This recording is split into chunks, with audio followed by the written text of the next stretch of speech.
So basically, there's this genre of game that's been growing in popularity recently. It's a genre where you either click one thing or you do one task and you then purchase upgrades to do that task or click that thing better or faster. And people have been pouring thousands of hours into them. Some of them are really good, and a lot you'll quick in the afternoon and never open up again. This week I didn't get much visual progress done with my game, so I went down a rabbit hole of figuring out what the good ones do and the bad ones don't.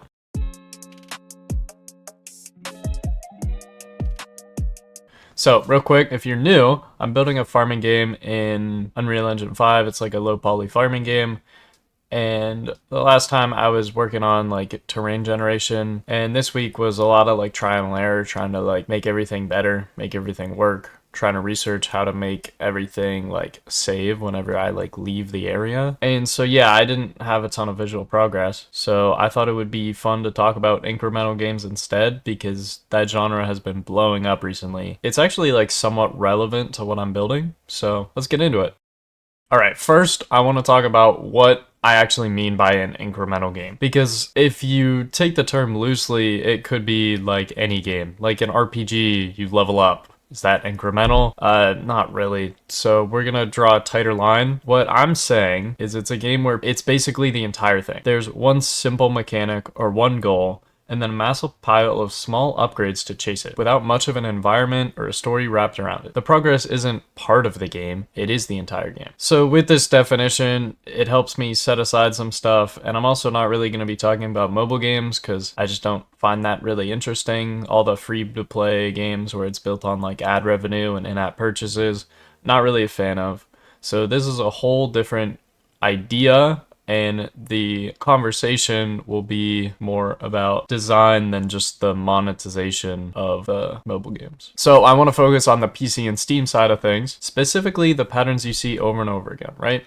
A game throws a ton of progress at you at the beginning, and so like up front, the first couple hours, it feels amazing, and then you just run out of stuff to do. And you've seen everything, and just the upgrades and everything just stops being interesting, so then you just close it and never really feel the need to reopen it. But then there's the interesting part, which is the handful of games that you play and it doesn't do that. The ones that have loyal fans that keep coming back to it. And that gap and that idea is kind of what I want to dig into today. So where does the incremental game idea come from? I learned that it comes from like 3 main games a while ago, and then recently there are a few more games that kind of like took a turn on the ideas and really made it its own genre.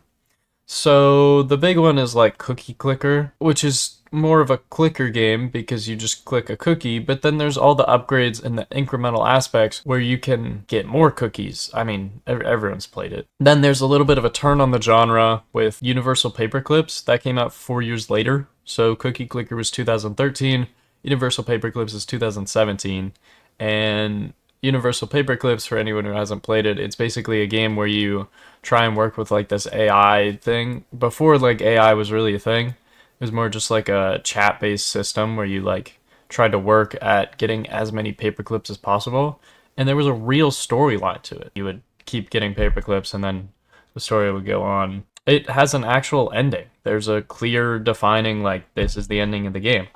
And to be honest, I've played through it like 2 or 3 times because it's interesting, it has a good story, and there's no point of that game where it really falls off in terms of like entertainment. And then finally, I thought Adventure Capitalist was a good game to bring into this. It came out a year after Cookie Clicker in 2014, which really defined the idle side of the game because, you know, you kind of get your upgrades and then you just sit back and do nothing.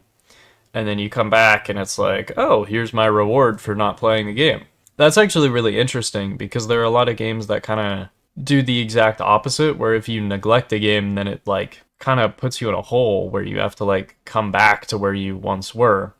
But these kind of games, they generally don't do that, which is kind of nice. With that, these 3 games kind of establish the template, right? It's pick a number, give the player endless creative ways to make that number go up faster. It's simple and addictive, and that was kind of it, right? It existed, the genre existed, it had hits, but it really wasn't exploding besides these three games. And like there was probably some spin-offs that weren't really played. I didn't look into it that much because none of it was unique or really even came close to these three games in popularity. But what happened more recently got the genre creative. Instead of just click a cookie and buy an upgrades, the developers started actually asking, what if these incremental things were weird and specific? What if there was a real beginning, middle, and end?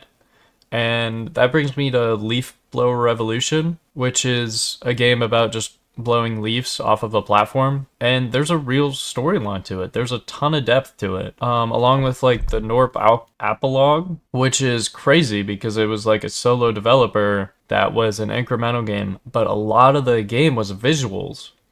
And the dev actually like said something about it. Let me see. He said the visual incremental games are undersupplied, and that gap in the market for incrementals you actually enjoy looking at.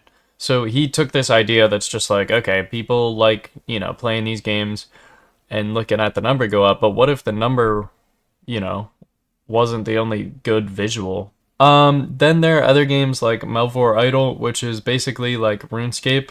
There's like a bunch of different skills that you can level up.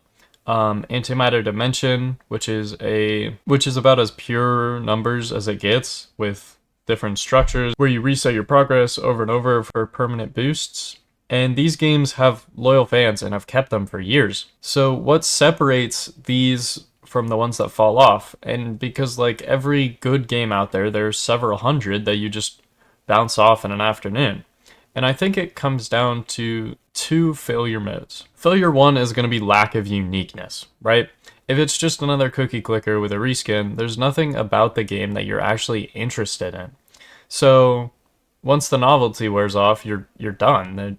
The number going up isn't enough on its own. Failure two, and this is the big one, it's the lack of longevity. And this is the pattern mentioned at the start.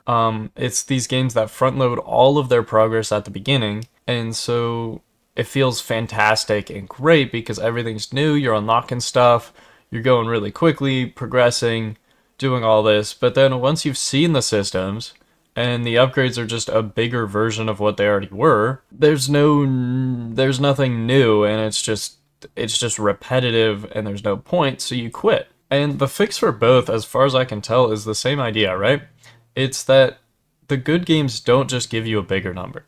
They give you new things to keep learning about. A new mechanic, a new layer, a new decision. There's a game designer called Daniel Cook who talks about this as loop versus arcs. The loop is the thing you do over and over again, and the arc is the one-time bit of progress that ends and hands you something new. A game that only loops burns out, but if there's an arc that on top of that loop, then there's always something fresh being introduced. The other huge one is meaningful choices. The games people theorycraft about let you make real decisions about how you build, not just when you click. The moment a player has to actually think, do I go this path or this path, there begins to be some sort of optimization, which turns it from some mindless clicker to something you'll spend a while playing. Okay, so here's why I went down the whole rabbit hole. If you look at my farming game, there's a lot of incremental ideas kind of right there in it. If you think about the core loop, you clear some land, plant some crops, harvest, turn that into infrastructure, and that unlocks suit upgrades that automate stuff. This is pretty much a loop, right?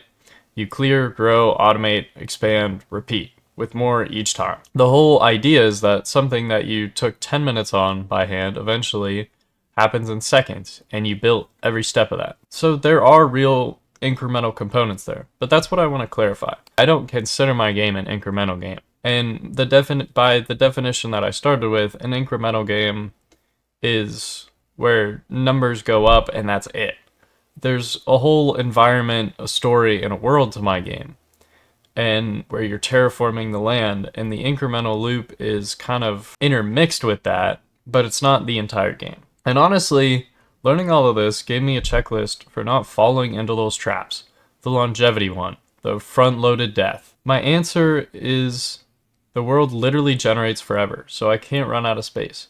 But that's not enough on its own. An infinite world of the same task is boring.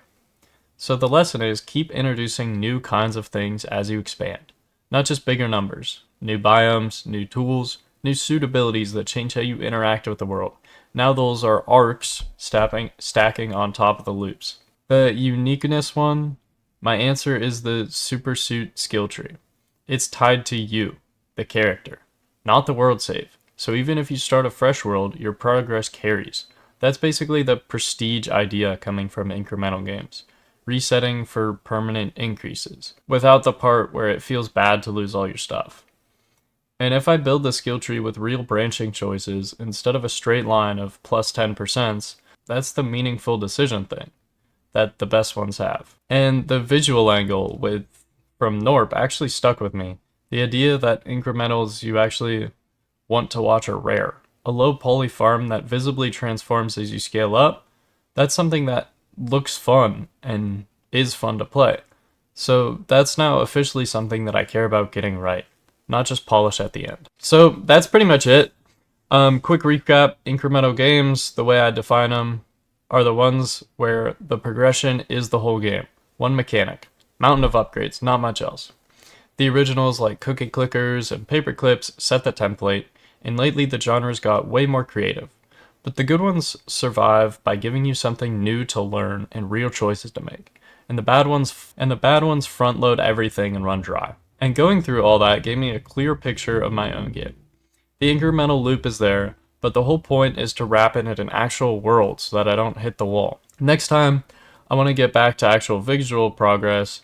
I'm hoping to start on the crop UI, which is the menu for assigning crops to plots. That's the next milestone. If you've got a favorite incremental game, or you think I'm wrong about any of this, drop it in the comments. I actually try to read them, and I'm curious what games kept you hooked for hundreds of hours. Subscribe if you want to follow the build, and I'll see you in the next one. Peace.